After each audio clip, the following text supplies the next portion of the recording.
Malaysia juga menghadapi cabaran yang agak getir. Kadar pengangguran di Malaysia adalah di paras 3.9%. So, isu yang tak settle-settle di Malaysia lagi adalah pengangguran. Pengangguran meningkat kepada 5.0% pada bulan April 2020. Mustahil ke kalau kita nak lahirkan usahawan sebenar melalui pendidikan tinggi? Kalau kita tengok artikel tentang situasi di Malaysia, ada 200,000 graduan yang tak ada kerja. Disebabkan teknologi yang berubah, perubahan ekonomi, perubahan pemikiran generasi baru, education yang dulu tu mungkin tidak lagi bersesuaian. Dan mengikut anjuran Jabatan Perangkaan Malaysia pada 14 Mei 2020, kadar pengangguran dijangka akan meningkat.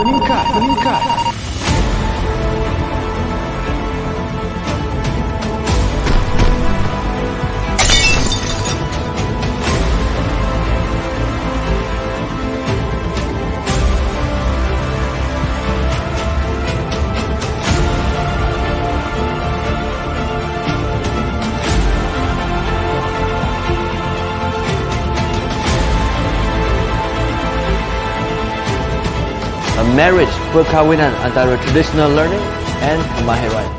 Welcome to the revolution.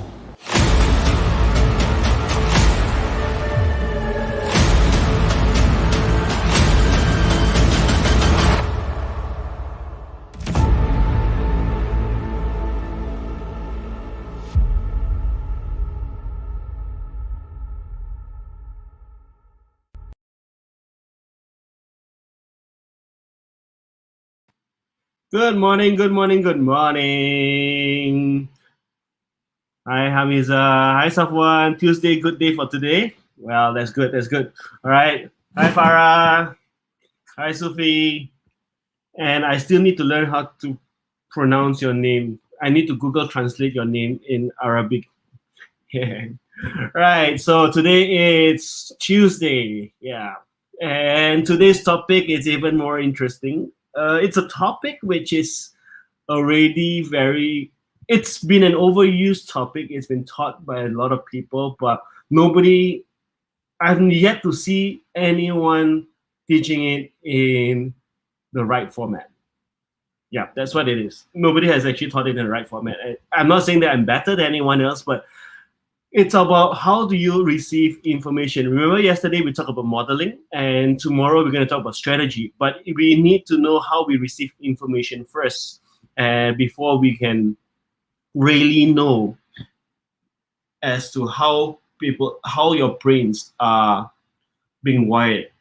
You see, I wanted to talk to you about representational system, which is what you see, what you hear, what you feel, and what you think.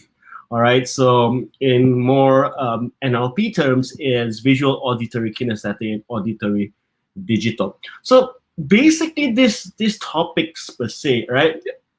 I've read many books in communication and influencing books and everything. Everyone say, oh, you need to know the representational system of the other person and therefore you can influence that. I say, yes, but then do you know that representational system goes beyond that?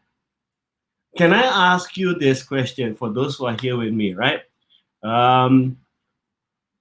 Where does phobia come from?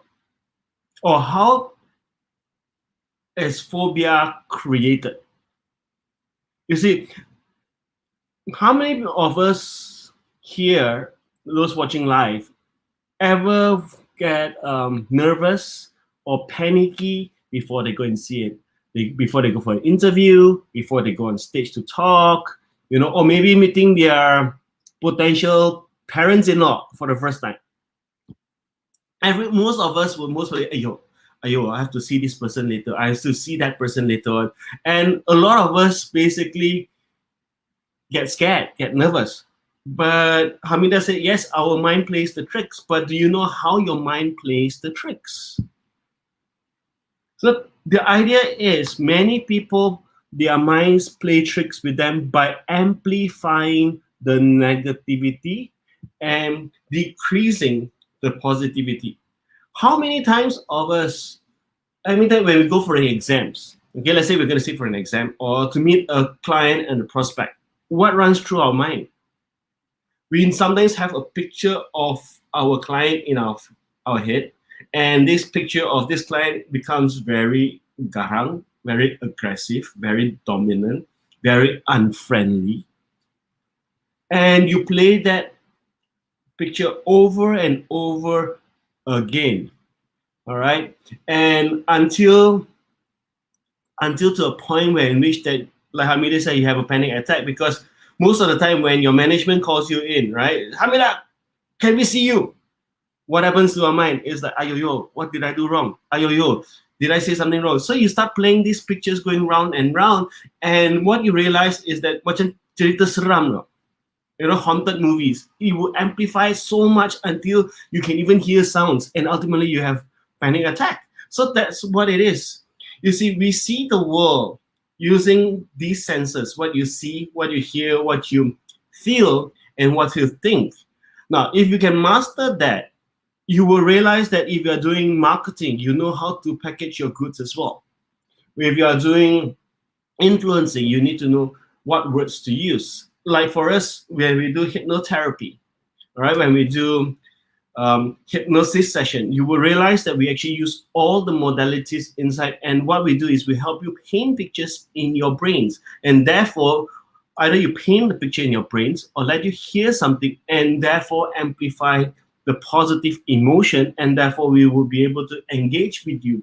For example, if you're going to go down to a shop, for example, when you want to buy something, buy 2 different products, are you more influenced by the packaging or are you influenced by the testimonials? If you are based on the testimonials, then most probably you are more highly auditory digital. All right, but if you are looking at the packaging, then you're most probably more influenced by visual. Farah said, I will be scared when I want to make a presentation. Yeah, most of us did. Trust me, when I was 22 years old, when I first did my first presentation, 5 minutes presentation, I prepared, 1 minute I finished because I panicked.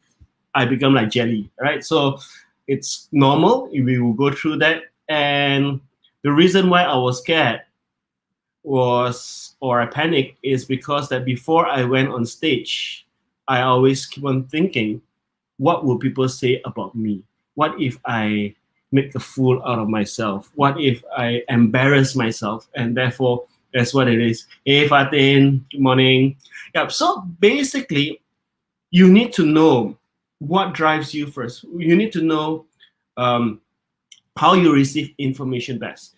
And one way I always use it, I find that it's very beneficial for me to know how people think. It's not to ask a person to do an online test or a paper test. I would always ask people, when you go for a holiday, what is it most important for you? Is it what you see? Is it the buildings? Is it the people? Is it the smell of the place? Is it the comfort of the place that drives you? Or you've been telling yourself you wanted to go for these holidays most of the time. So it depends, all right? So some people, of course, if they're Malaysian, people say, we want to go for a holiday, we will most probably look for where there's good food. I mean, that's my family anyways. Food always comes first. But think about it again. If you're seated on the beach, do you want to see the scenery of the beach? Or do you want to hear the sound of the waves? Or you just find it being very relaxed to be able to bask yourself in the atmosphere? Or the last one is that you have time to talk to yourself. Now, of course, talking to yourself, it's valid now, it's legit. I remember those days. Conventional NLP only has visual, auditory, kinesthetic. But then as NLP has evolved, we actually recognize that we talk to ourselves. Remember those days when you were a kid and you tell your mom, Ma, I talk to myself. What do the parents do? Oi, shh, don't tell people that. They said, you tell people think you gila. Nak pergi Tanjung Rambutan, because normally people don't talk to themselves, but we actually do. We need to reflect on things. How do we want to lose the gaga when dealing with people who want to buy products? Well, how to lose the gaga? Number one tip: carry something like this with you. All right. This is somebody told me before they had problems with presentation. When they hold a pen, they start squeezing it.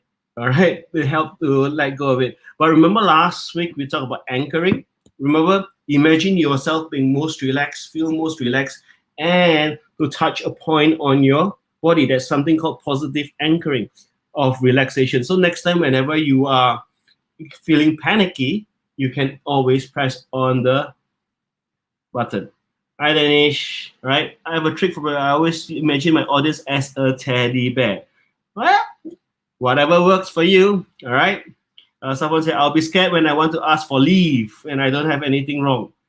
Please, how do you overcome it? Well, number one, I think everyone is legit to have leave. Let's say if you're working really hard, and it depends on how you approach it as well, because ultimately, I don't think all bosses are saying that you cannot take leave.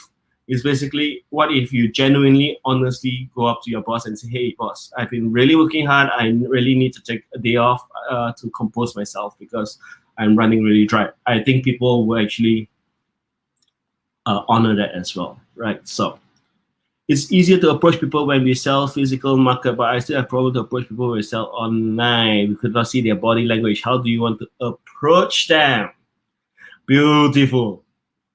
See, I will not say whether it's physical or online. That's the key difference. I think the main thing that we want to look at, I know body language is very important for me too, because I do body language calibration a lot. What if we try not to think about what we want to sell?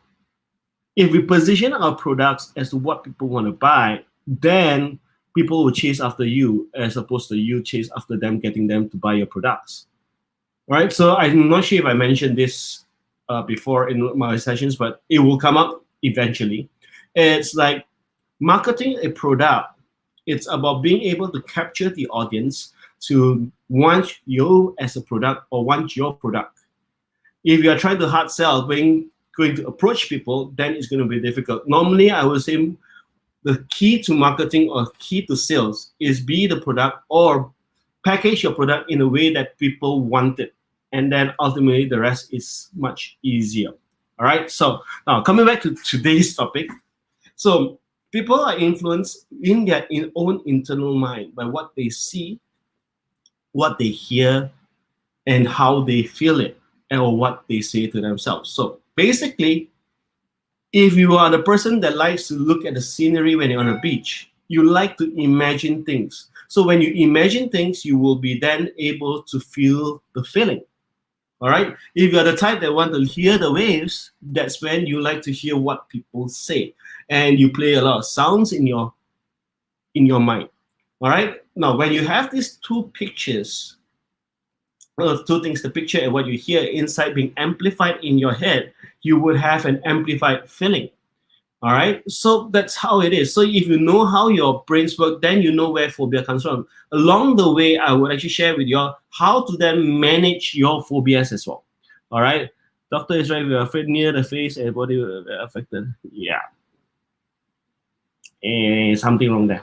But never mind. How we want to approach it. Okay, never mind. We'll come back to that Farah's question in a while. All right. So what I want to say here is, remember, your VAK, your representational system, really it plays a role in terms of either it grows you or it actually make you intimidated, because most of the time people have phobia was created by their internal representation, and it's not actually true. I think one of the topics we covered was true or not true. But you will see it in tomorrow's topic where we talk about strategies. We will be eliciting each and every strategy, how we come to make a decision, how do we wake up, how do we feel love, for example. Everyone seems to have a way in which that they first have to see, they have to talk to themselves, they have to have a feel. So I'm going to share with you basically some samples as to how people come to that decision.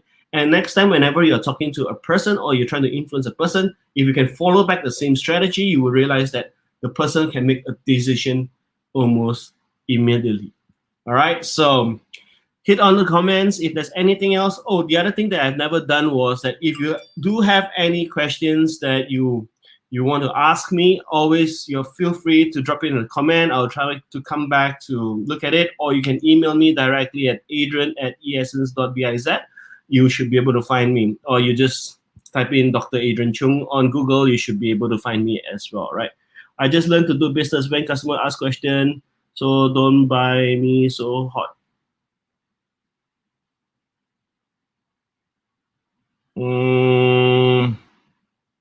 Okay. I know what Sufi is saying. Sufi is saying that when people keep on asking you this question, that question, and then ultimately they don't want to buy, all right? And then make you really, I assume that you're saying angry.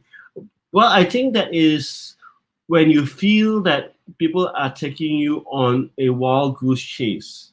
Now, which is good actually. If people ask you a lot of questions, either you have not answered it correctly where they get them to make a decision, or they just lie on you. Okay, so I know some people, they'll come to me last time when I was selling scooters at Mid Valley. That's my first job back in 1999, selling mini scooters. They'll come and ask me about every single thing. After that, they'll say, okay, let me think about it, right? So that's when I was like, this guy just wasted all my time. But take it as a good thing where you learn the product because people are asking questions. That also you need to differentiate. There's some people who are genuinely interested. Some people are just taking you just for entertainment purposes while they are waiting for their wife to go shopping. They come to my store and ask me a lot of questions, and then they okay, then thank you then they move off, right? There are people like that, right? So along the way, let's not get demotivated if people don't buy. Let's put it this way, I think things happen for us. It's not against us, so we learn along the way. It depends on how we want to take that perspective. So that's all for me today, and looking forward to catching up with you guys tomorrow morning again to talk about strategies. Have a great day, guys. Bye.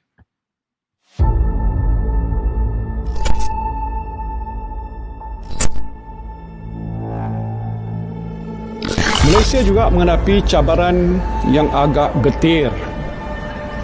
Kadar pengangguran di Malaysia adalah di paras 3.9%.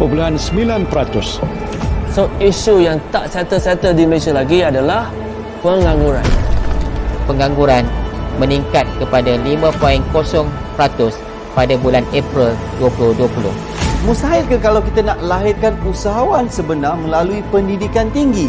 Kalau kita tengok artikel tentang situasi di Malaysia, ada 200,000 graduan yang tak ada kerja. Disebabkan teknologi yang berubah, perubahan ekonomi, perubahan pemikiran generasi baru, education yang dulu tu mungkin tidak lagi bersesuaian. Dan mengikut anjuran Jabatan Perangkaan Malaysia pada 14 Mei 2020, kadar pengangguran dijangka akan meningkat.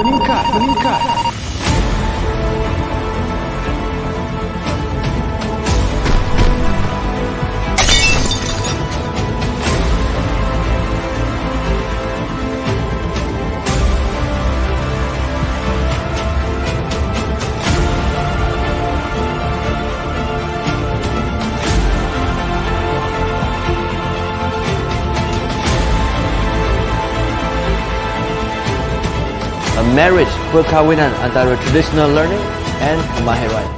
Welcome to the revolution.